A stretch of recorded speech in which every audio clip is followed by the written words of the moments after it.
Yeay, kembali lagi dengan kelompok 7. Di sini kelompok 7 akan membahas fotosintesis. Stay tune. Reaksi terang fotosintesis. Nah, apa itu fotosintesis? Fotosintesis merupakan proses penyusunan atau pembentuk senyawa organik karbohidrat dengan bantuan cahaya matahari. Komponen-komponen pada yang terlibat selama proses fotosintesis berlangsung adalah cahaya matahari, gas karbon dioksida, molekul air, dan tentunya pigmen fotosintesis.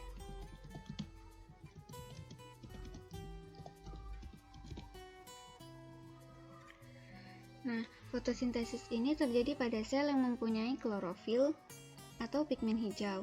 Klorofil terdapat pada kloroplas.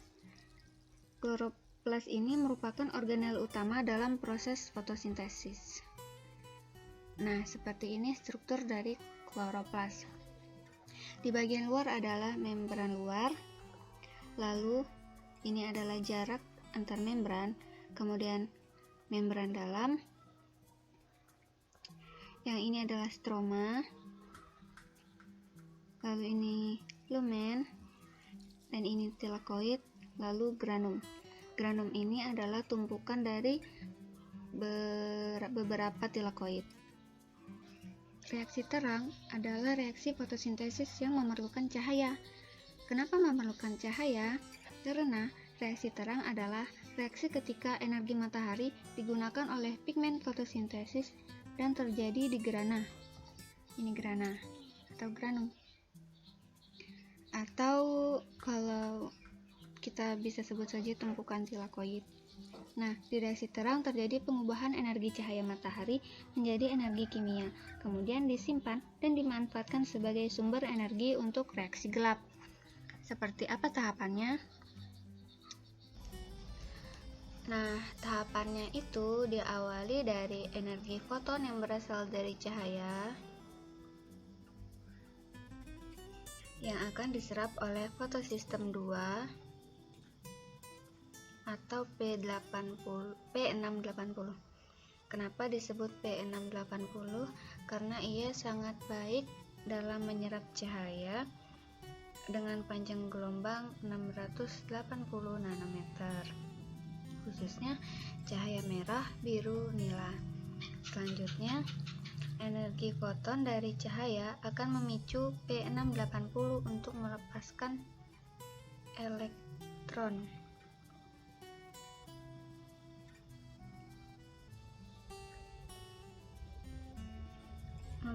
Untuk melepaskan elektron yang akan ditangkap oleh akseptor primer. Proses pelepasan elektron disebut sebagai fotoeksitasi karena melibatkan cahaya.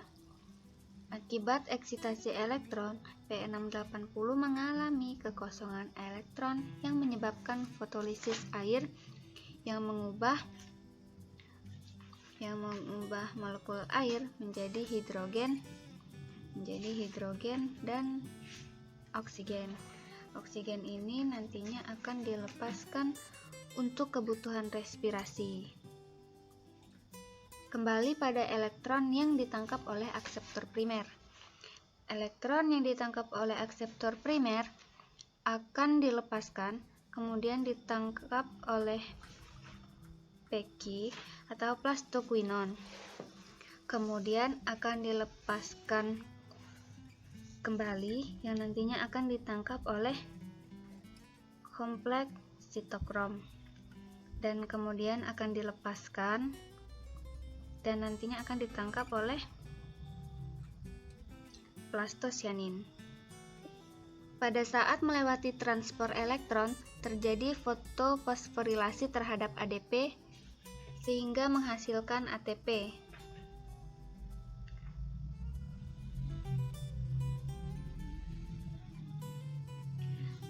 Nah, selanjutnya setelah elektron tadi ditangkap oleh plastosianin, ia memberikan elektron kepada fotosistem 1. Kenapa diberikan? Karena di fotosistem 1 ini juga terjadi proses seperti di fotosistem 2, yaitu penyerapan cahaya yang akan membuat fotosistem 2 ini melepaskan elektron yang akan ditangkap oleh akseptor primer, dan elektron itu nantinya akan dilepaskan dan ditangkap oleh FD atau ferredoxin. Nah, elektron itu kemudian dilepaskan dan ditangkap oleh NADP reduktase, yang selanjutnya akan terjadi pembentukan NADPH yang berenergi tinggi karena terjadi penambahan hidrogen dari fotolisis air. Jadi, hasil dari reaksi terang adalah oksigen, ATP, dan NADPH.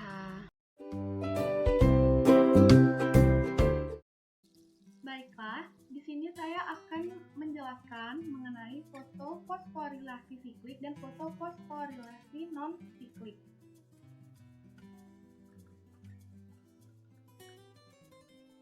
Nah, jadi sebelum kita membahas mengenai fotofosforilasi siklik dan non-siklik, ada baiknya kita membahas atau mengulas terlebih dahulu mengenai reaksi terang. Nah, sebenarnya reaksi terang ini tadi sudah disampaikan oleh teman saya bagaimana pengertian dan penjelasannya. Dan di sini saya akan mengingat beberapa hal saja, yaitu seperti reaksi terang itu disebut juga dengan fotofosforilasi. Nah, reaksi terang ini merupakan reaksi yang membutuhkan cahaya matahari. Nah, prosesnya ini menghasilkan ATP dan NADPH dengan menangkap energi cahaya matahari oleh pigmen yang disebut dengan klorofil. Nah, reaksi terang ini terjadi di membran tilakoid. Nah, jadi reaksi terang itu tepatnya di sini. Nah, terjadinya di daerah sini, tepatnya di membran tilakoid. Nah, reaksi terang ini dilakukan dengan dua cara. Nah, cara yang pertama itu adalah fotofosforilasi siklik, dan yang kedua adalah fotofosforilasi non-siklik. Jadi, sebelum kita membahas mengenai dua cara ini, seperti yang kita tahu bahwa untuk menangkap energi cahaya matahari dibutuhkan klorofil yang terkumpul dalam satu bagian yang disebut dengan fotosistem. Jadi, sebelum kita membahas mengenai fotofosforilasi tadi, kita harus membahas mengenai fotosistem. Nah, ini merupakan gambar dari fotosistem. Nah, apa sih fotosistem itu? Fotosistem merupakan kumpulan pigmen dan protein yang berasosiasi dengan membran tilakoid yang menangkap energi dari elektron yang tereksitasi karena cahaya matahari. Nah, fotosistem ini ada dua. Yang pertama ada fotosistem 1 atau P700 dan fotosistem 2 atau P680.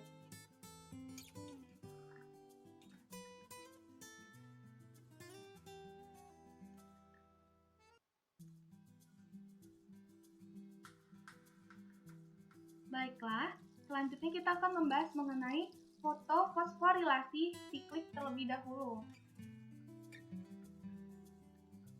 Nih, kita akan membahas mengenai fotofosforilasi siklik terlebih dahulu.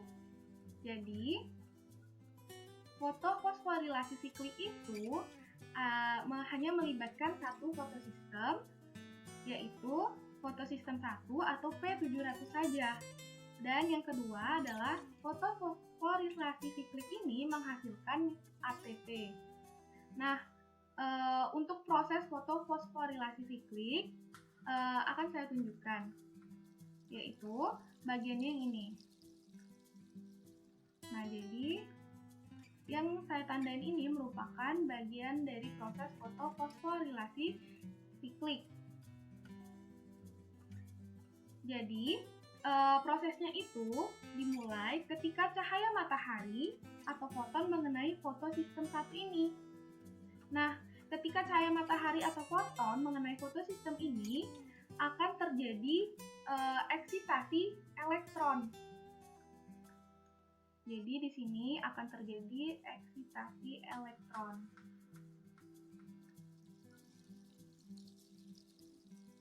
Nih.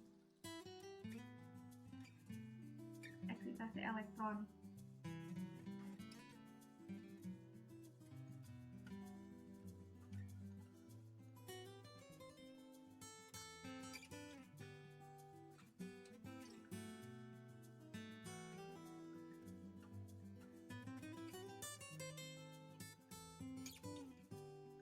Baiklah, saya ulangi.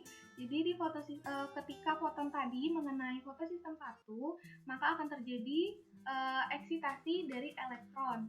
Nah, elektron yang tereksitasi ini nantinya akan diterima oleh akseptor elektron primer. Nah, setelah diterima oleh akseptor elektron primer, elektron tersebut akan ditransfer ke protein. Nah, ini namanya adalah ferrodoksin. Nah, setelah ditransfer ke ferrodoksin, akan dilanjutkan lagi ke protein sitokrom kompleks. Nah, baru lalu ditransfer ke plastosianin. Jadi, nanti ditransfer ke plastosianin. Lalu setelah ditransfer ke plastosianin, elektronnya akan kembali lagi ke fotosistem 1. Nah, hal inilah yang dinamakan dengan fotofosforilasi siklik atau berulang. Jadi, elektron yang tereksitasi tadi akan kembali lagi ke fotosistem 1. Nah, selama elektron ditransfer, jadi nih, selama elektron tadi ditransfer, ini rantai ini, nah, ini akan dilepaskan energi, dan energinya nanti akan digunakan untuk membentuk ATP. Nah, makanya tadi saya katakan bahwa pada fotofosforilasi siklik ini hanya menghasilkan ATP. Baiklah, selanjutnya itu mengenai fotofosforilasi non-siklik. Tadi kan kita sudah membahas mengenai fotofosforilasi siklik, di mana fotofosforilasi siklik itu hanya menghasilkan ATP. Nah, pada fotofosforilasi non-siklik, ini dia melibatkan dua fotosistem. Jadi, melibatkan dua fotosistem, yaitu P680 atau fotosistem 2 dan P700 atau fotosistem 1. Dan juga, fotofosforilasi non-siklik ini menghasilkan ATP, NADPH, dan O2. Nah, untuk prosesnya akan saya jelaskan dengan gambar berikut. Baiklah, jadi di sini kan terlihat dua fotosistem 2 ini, dan ini adalah fotosistem 1. Nah, jadi proses dari fotofosforilasi non-siklik ini pertamanya sama seperti fotofosforilasi siklik, di mana foton atau cahaya nih akan mengenai fotosistem. Jadi pada fotofosforilasi non-siklik ini cahaya akan mengenai fotosistem 1 dan fotosistem 2 secara bersamaan. Nah, nantinya akibat dari terkenanya foton ke fotosistem ini menyebabkan eksitasi elektron, sama seperti pada proses siklik. Nah, kita akan membahas mengenai fotosistem ini satu persatu. Jadi kita mulai dari fotosistem 2 ya. Nah, jadi tadi kan elektron ini tereksitasi. Jadi elektron tereksitasi akan ditransfer ke akseptor elektron primer. Nah, setelah dari akseptor elektron primer, elektron ini tidak akan kembali lagi ke fotosistem 2, tetapi akan lanjut ditransferkan ke plastoquinon. Ini adalah plastoquinon. Nah, selanjutnya dari plastoquinon, elektron akan ditransferkan ke kompleks sitokrom. Setelah dari kompleks sitokrom, elektron akan ditransfer ke plastosianin. Ini plastosianin. Nah, untuk nanti dari plastosianin, elektron ini akan ditransfer lagi ke fotosistem 1. Nah, untuk sampai di sini, kita pending dulu mengenai fotosistem 2 dan kita lanjutkan ke fotosistem 1. Jadi sama seperti fotosistem 2 tadi, cahaya ini mengenai fotosistem 1 dan menyebabkan tereksitasinya elektron. Nah, elektron yang tereksitasi akan ditransfer ke asektor elektron primer. Nah, setelah ditransfer ke situ, elektron akan dioper ke perodoksin. Nah, setelah ditransfer ke perodoksin, elektron akan ditransfer lagi ke protein. Nah, tapi di sini proteinnya itu dalam bentuk enzim. Namanya adalah NADP reduktase. Nah, di NADP reduktase inilah elektron bertemu dengan NAD+, sehingga membentuk NADPH. Nah, sesuai dengan yang saya katakan tadi di awal bahwa fotofosforilasi non-siklik ini menghasilkan NADPH. Nah, proses terjadinya itu di sini. Nah, karena elektron tadi sudah dipakai oleh NAD+ untuk membentuk NADPH, maka elektron di fotosistem 1 tidak ada kan? Nah, hal ini membuat fotosistem 1 menjadi tidak stabil karena fotosistem ini membutuhkan yang namanya elektron. Jadi dari manakah elektron untuk fotosistem 1 ini? Nah, kita ingat lagi bahwa tadi di awal saya sudah menjelaskan bahwa elektron dari fotosistem 2 ini ditransfer menuju fotosistem 1. Nah, sehingga elektron dari fotosistem 2 tadi tidak kembali lagi ke fotosistem 2. Nah, karena elektron sudah ditransferkan dari fotosistem 2 ke fotosistem 1, maka fotosistem 1 menjadi stabil kembali. Nah, menjadi stabil kembali.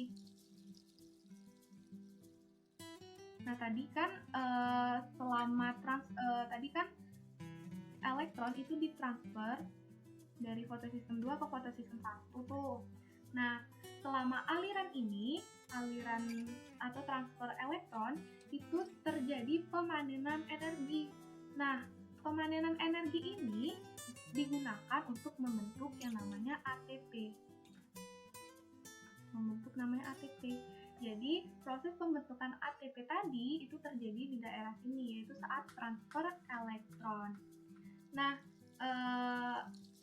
setelah elektron fotosistem 2 ditransferkan ke fotosistem 1, otomatis elektron di fotosistem 2 itu tidak ada kan elektronnya, dan membuat fotosistem 2 menjadi tidak stabil. Nah, karena tidak stabil ini, fotosistem 2 itu membutuhkan elektron. Nah, dari manakah elektronnya berasal? Nah, jadi di sekitar fotosistem 2 ini terdapat molekul H2O atau air.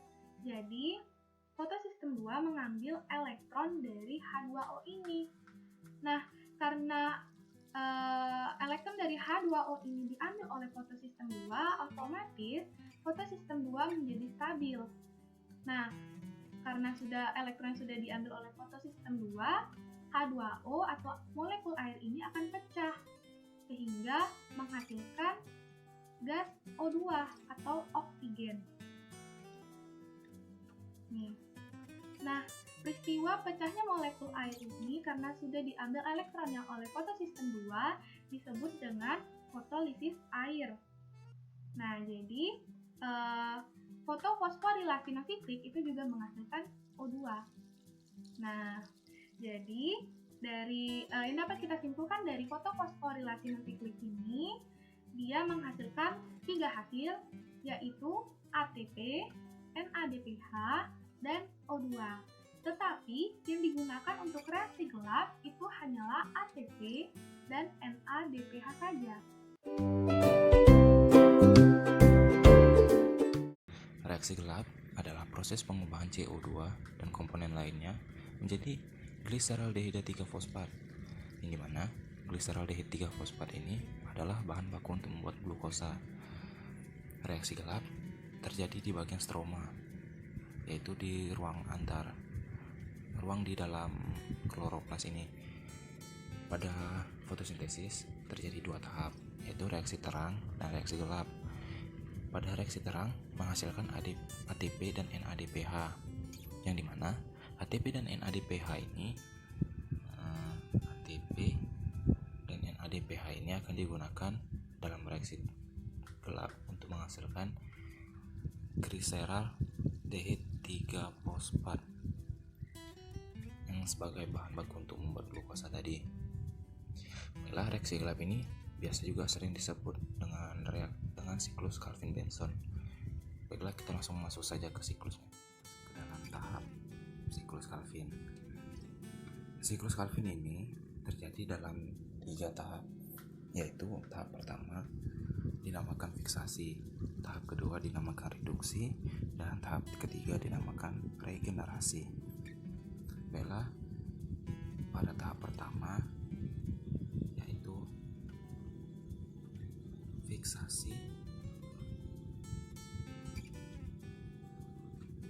fiksasi dibutuhkan 3 molekul ribosa bifosfat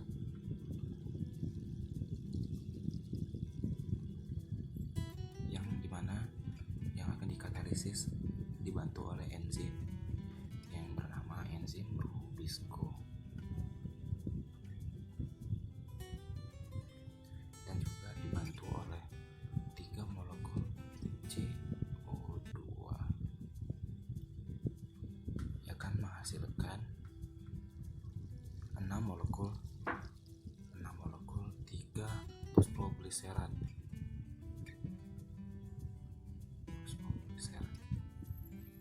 Nah, ini adalah tahap pertama, tahap fiksasi, yang dimana tadi 3 molekul RUBB yang dibantu oleh enzim Rubisco dan 3 molekul CO2 akan menghasilkan 6 molekul 3-fosfogliserat.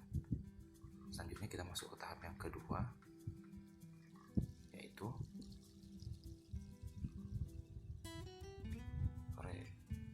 reduksi.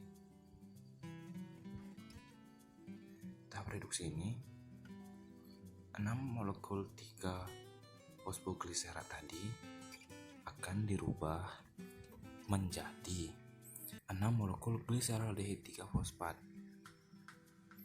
6 molekul 3-gliseraldehid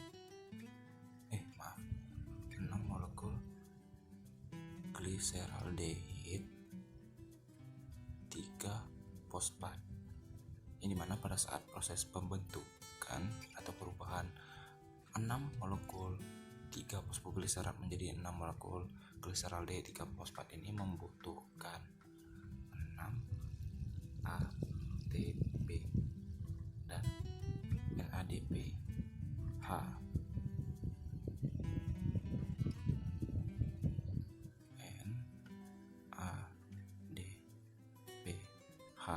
Yang mana 6 ATP tadi ini setelah digunakan dia akan bersisa, nama sisanya ini menjadi 6 ADP.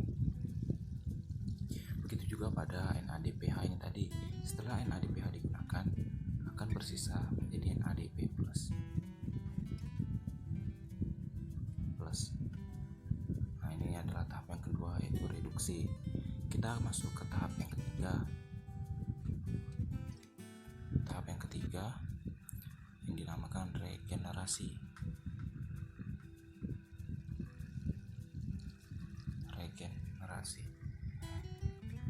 6 molekul gliseraldehid 3-fosfat ini tadi akan terpecah menjadi satu molekul gliseraldehid 3-fosfat ini dia akan keluar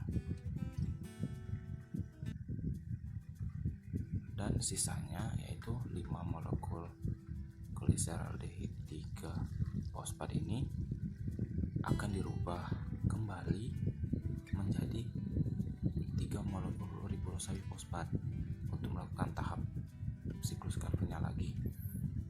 Pada saat proses regenerasi dibutuhkan ATP kembali, yaitu sebesar 3 ATP, yang mana setelah digunakan akan bersisa menjadi 3 ADP.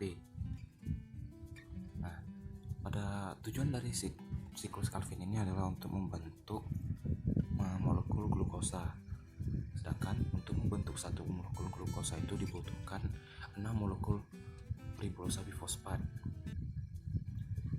Pada satu kali siklus itu menghasilkan 3 molekul ribosa bifosfat, sehingga untuk menghasilkan satu molekul glukosa saja dibutuhkan 2 kali siklus Calvin ini. Untuk menghasilkan satu molekul glukosa saja. Jadi setelah satu kali siklus ini berjalan, dia akan berjalan kembali untuk menghasilkan satu molekul glukosa.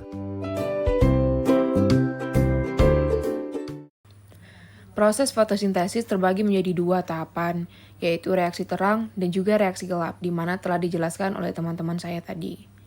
Fotosintesis pada tumbuhan C3, C4, dan CAM memiliki bahan yang serupa, hanya berbeda pada beberapa langkah-langkah yang terjadi. Perbedaan ini terdapat pada tahapan reaksi gelap dari fotosintesis tersebut, sedangkan reaksi terangnya memiliki proses yang serupa. Selanjutnya, ada 3 perbedaan utama fotosintesis tumbuhan C3, C4, dan CAM sebagai berikut. Kalau tumbuhan C3, dia bakal menangkap CO2 dan menghasilkan molekul berkarbon 3 yaitu molekul 3-fosfogliserat. Untuk tumbuhan C4, dia bakal menangkap CO2 juga dan menghasilkan molekul berkarbon 4 atau oksaloasetat dengan penangkapan CO2 ini di mesofil dan juga siklus Calvin di sel seludang pembuluh. Dan untuk tumbuhan CAM menghasilkan molekul berkarbon 4 atau oksaloasetat dengan penangkapan CO2 atau karbon dioksida di malam hari dan siklus Calvinnya di siang hari. Untuk selanjutnya, kita masuki yaitu adalah tumbuhan C3.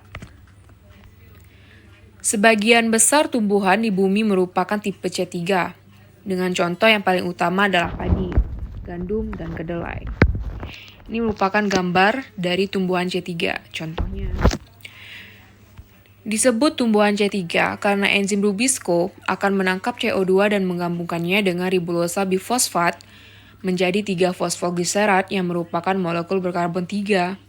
Molekul berkarbon 3 ini selanjutnya akan menjalani serangkaian proses siklus Calvin dan melepaskan glukosa sebagai hasilnya. Pada siang hari, tumbuhan C3 akan menutup sebagian stomata untuk mengurangi penguapan. Akibatnya, konsentrasi CO2 di dalam jaringan akan berkurang dan konsentrasi O2 hasil fotosintesis malah akan meningkat. Hal ini akan memicu terjadinya fotorespirasi yang berkurang untuk menguntungkan bagi tumbuhan. Fotorespirasi akan mengikat O2 untuk diolah untuk menghasilkan CO2, namun dengan menggunakan ATP malah justru membuang-buang energi tumbuhan. Tumbuhan C3 rentang mengalami fotorespirasi di siang hari yang panas. Baiklah, karena tadi saya sudah menjelaskan, mungkin kalian agak masih bingung kali ya tentang kalau misalnya dibaca-bacaan gitu kalian kayak gak connect, gak ngeh gitu pastikan. Maka saya di sini akan menjelaskan nih bagaimana sih proses fotosintesis yang terjadi pada tumbuhan C3. Tadi sudah dijelaskan kan kalau misalnya tumbuhan C3, C4 maupun CAM itu kalau reaksi terangnya tuh sama aja, serupa. Yang membedakan yaitu lah siklus Calvinnya. Nah, jadi di sini merupakan siklus Calvin atau reaksi gelap daripada tumbuhan C3. Di mana pertama-tama nih CO2 ini dia bakal berikatan dengan ribosa 1,5 bifosfat atau RUBP. Dia bakal berikat di mana nanti RUBP ini nih yang ngikat si CO2. Setelah mereka saling mengikat, maka bakal dihasilkan 3 asam fosfogliserat. Namun, terus-terusnya saat diterimanya energi atau ATP, maka 3 asam fosfogliserat ini bakal berubah nih jadi 1,3 asam fosfogliserat. Nih, Setelah itu, dia bakal mengalami perubahan lagi menjadi fosfoglyceraldehyde. Yang dimana itu ada 6 atom karbon. Dengan bantuan NADPH yang melepaskan ion hidrogennya yang menjadi NAD+. Namun, karena di sini dia ada 6 karbon ya, atau C6, untuk fosfoglyceraldehyde-nya, satu karbonnya nih, atau C1-nya ini, bakal keluar atau out, dan berubah menjadi glukosa. Sedangkan 5 atom lainnya, 5 atom karbon lainnya itu, nih ribulosa 5P, dia bakal berubah menjadi RuBP lagi yang bakal ngikat-ngikat karbon dioksida atau CO2, di mana dia bakal menggunakan ATP, nih ATP menjadi ADP, dan berubah menjadi ribulosa 1,5 bifosfat. Dan itu bisa disebut juga dengan enzim Rubisco. Nah, seperti yang kalian ketahui, bahwasanya enzim Rubisco ini tuh dia mempunyai kelemahan. Dimana kalau misalnya yang bisa saya bilangin tadi bahwa kalau misalnya kondisi sekitar tumbuhan tersebut kadar O2-nya itu rendah, maka saat berikatan dengan CO2, dia bakal ngikat CO2. Namun, tapi sebagai pengganti CO2, dia bisa juga untuk ngikat si O2 gitu kan. Maksudnya dia si ribulosa 1,5 bifosfat ini atau RuBP atau enzim Rubisco ini dia nggak hanya ngikat si CO2, tapi dia juga bisa mengikat O2 gitu. Sehingga akibatnya akan terjadi peristiwa fotorespirasi tadi, di mana proses respirasi yang terjadi pada siang hari dan menggunakan hasil fotosintesis saat itu gitu kan, yaitu adalah O2. Setelah itu efek yang terjadi bisa menurunkan kualitas produk fotosintesis itu sendiri. Oleh sebab itu tumbuhan C3 paling bagus di lingkungan yang banyak CO2. Maka Rubisco tidak bakal ngikat si O2 gitu, tapi dia bakal ngikat si CO2. Itu proses daripada tumbuhan C3. Untuk selanjutnya ada tumbuhan C4. Nah, tumbuhan C4 yang masuk kategori C4 dalam fotosintesisnya adalah jagung, tebu, dan keluarga rumput-rumputan lainnya nih. Contohnya ada kan gambarnya, ini adalah gambar salah satu contoh yaitu adalah jagung. Disebut tumbuhan C4 karena enzim PEP karbosilase akan menangkap CO2 dan menggabungkannya dengan fosfoenol pirufat menjadi oksaloasetat yang merupakan molekul berkarbon 4. Nah, penangkapan CO2 ini terjadi di mesofil daun. Kemudian molekul berkarbon 4 tersebut akan diubah menjadi malat dan menuju sel seludang pembuluh untuk melepaskan CO2. Setelah dilepaskan, CO2 akan menjalani siklus Kelvin di sel seludang pembuluh tersebut dan menghasilkan karbohidrat. Patut untuk diperhatikan juga bahwa reaksi gelap dalam tumbuhan C4 terjadi di dua sel yang berbeda nih. Penangkapan CO2 terjadi di sel mesofil daun, sedangkan siklus Kelvin terjadi di sel seludang pembuluh. Hal ini akan menjadikan konsentrasi CO2 di seludang pembuluh selalu tinggi, sehingga mencegah atau mengurangi terjadinya fotorespirasi yang kurang menguntungkan. Tumbuhan C4 umumnya hidup di tempat dengan kondisi cuaca yang panas, dengan intensitas cahaya matahari yang tinggi. Untuk prosesnya, kita langsung aja ke slide yang selanjutnya. Ini adalah tumbuhan C4 ya.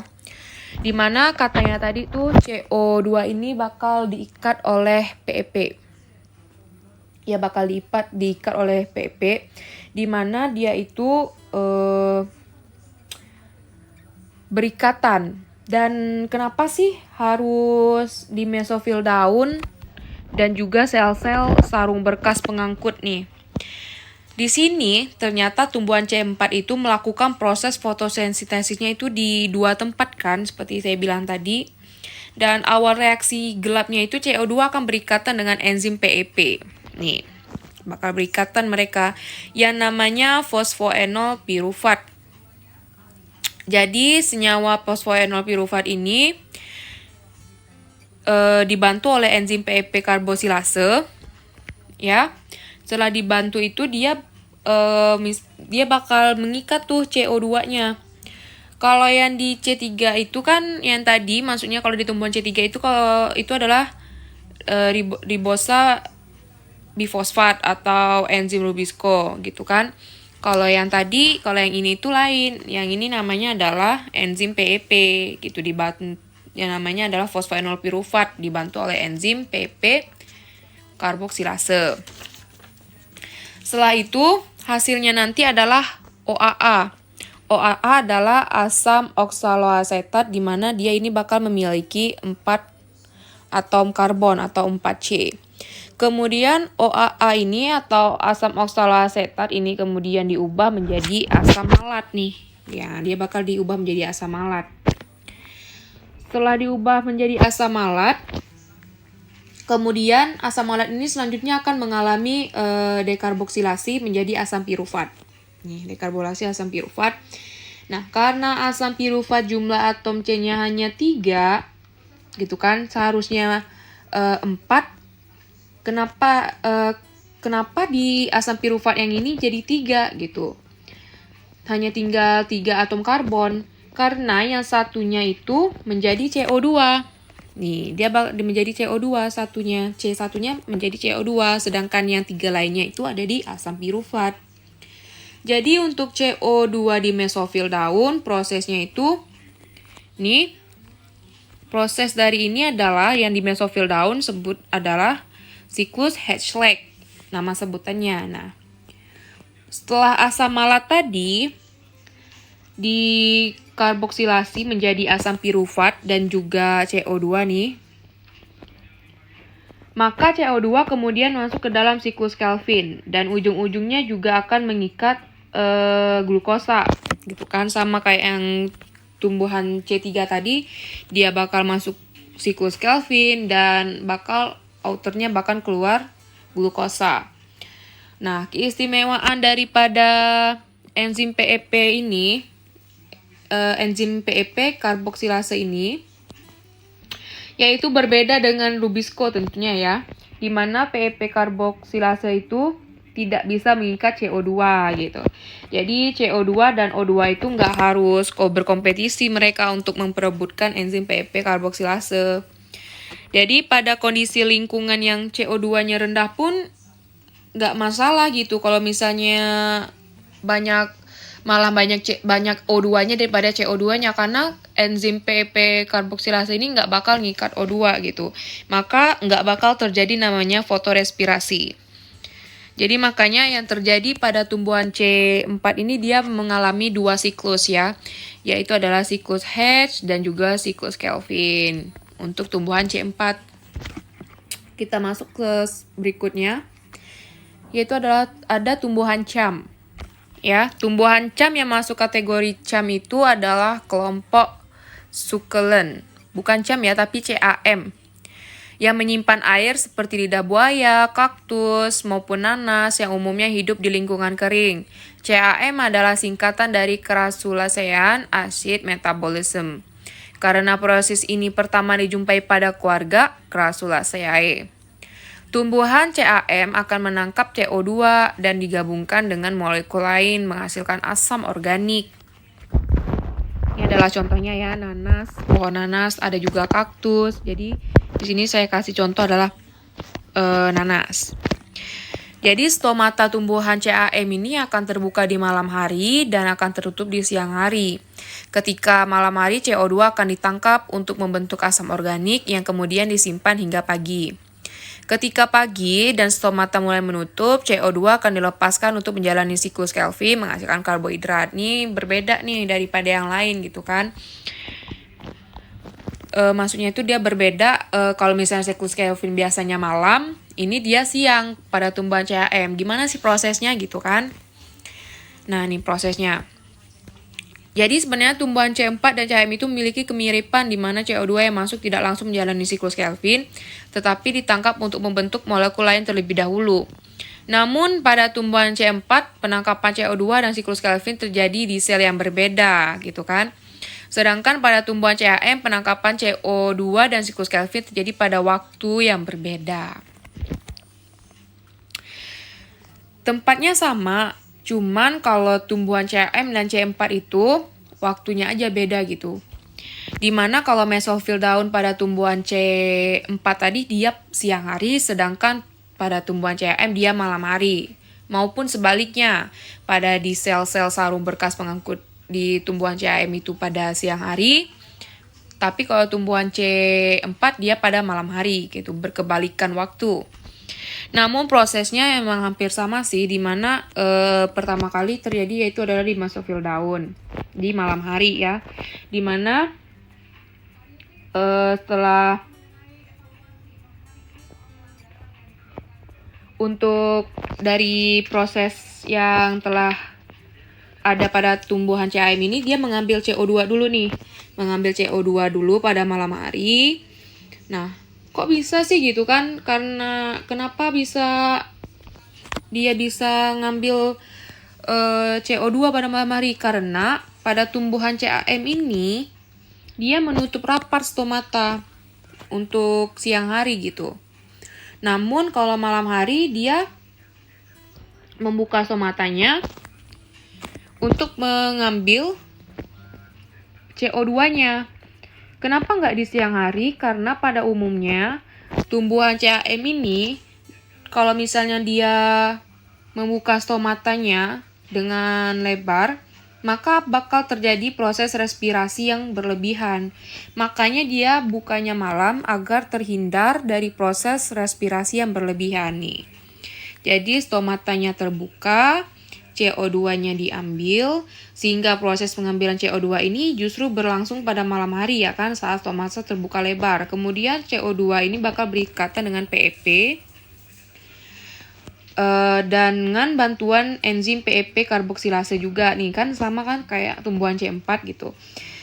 Dan juga di sini akan terbentuk yang namanya OAA. Nih, OAA atau asam oksaloasetat. Dengan bantuan asam oksaloasetat ini, maka terbentuklah asam malat. Ya kan, dia sudah CO2-nya sudah berikatan dengan PEP dengan bantuan enzim PEP karboksilase menghasilkan OAA, dan di mana OAA ini bakal berubah menjadi asam malat. Namun berhenti dulu nih selama malam hari, berhenti dulu dia di malam hari gitu kan, karena sudah dapat asam malatnya ini, berhenti karena nggak mungkin diproses kan, maka diproses selanjutnya pada siang hari. Nah di siang hari ini untuk menunggunya, nah asam malat ini bakal disimpan di dalam vakuola. Dalam vakuola bakal disimpan asam malat sepanjang malam dan tidak digunakan terlebih dahulu. Ditunggu dulu siang hari agar bisa digunakan. Dan setelah siang hari nih bakal asam malat ini tadi bakal masuk ke dalam sel-sel sarung berkas pengangkut di siang harinya. Dimana nanti asam malat ini bakal di dekarboksilasi menjadi asam pirufat dan juga CO2. Asam pirufat ini bakal terbentuk menjadi PEP dengan bantuan PEP, enzim PEP karboksilase. Nih, di mana dia akan berubah menjadi karbohidrat. Dan habis itu CO2 yang tadi yang sudah didekarboksilasi dari asam malat, nih, dia bakal masuk ke siklus Calvin gitu. Di mana siklus Calvin juga bakal mengeluarkan karbohidrat. Jadi perbedaan dari C4 dan CAM ini adalah waktunya aja, tapi secara keseluruhan untuk proses tempat terjadinya itu kemiripannya hampir sama gitu. Hanya aja waktunya yang membedakan. Jadi ini adalah 5 perbedaan fotosintesis tumbuhan C3 dan C4 dan juga CAM. Yang pertama adalah setelah menangkap CO2, tumbuhan C3 menghasilkan molekul berkarbon 3. Tumbuhan C4 menghasilkan molekul berkarbon 4, sedangkan tumbuhan CAM menghasilkan molekul berkarbon 4. Reaksi gelap pada tumbuhan C3 terjadi pada sel mesofil. Pada tumbuhan C4, penangkapan CO2-nya di mesofil dan siklus Calvin terjadi di sel seludang pembuluh. Sedangkan tumbuhan CAM, penangkapan CO2 terjadi di malam hari dan siklus Kelvin terjadi di siang hari. Untuk menghasilkan 1 molekul glukosa, tumbuhan C3 membutuhkan 12 NADPH dan 18 ATP. 12 NADPH dan 30 ATP di tumbuhan C4 serta 12 NADPH dan 39 ATP di tumbuhan CAM. Suhu optimum untuk fotosintesis tumbuhan C3 adalah 15 sampai 25 derajat. 30 sampai 40 derajat C pada tumbuhan C4 dan 40 derajat Celcius lebih pada tumbuhan CAM. Penerima CO2 pertama kali pada tumbuhan C3 adalah ribulosa bifosfat. Nih, ingat bahwa pertama kali tumbuhan C3 adalah ribulosa bifosfat, sedangkan pada C4 dan CAM adalah fosfoenol pirufat. Nih, jadi dia ada 5 perbedaan 5 poin, nih 2, 3, 4, 5 yang bisa membuat perbedaan antara C3, C4 dan juga CAM.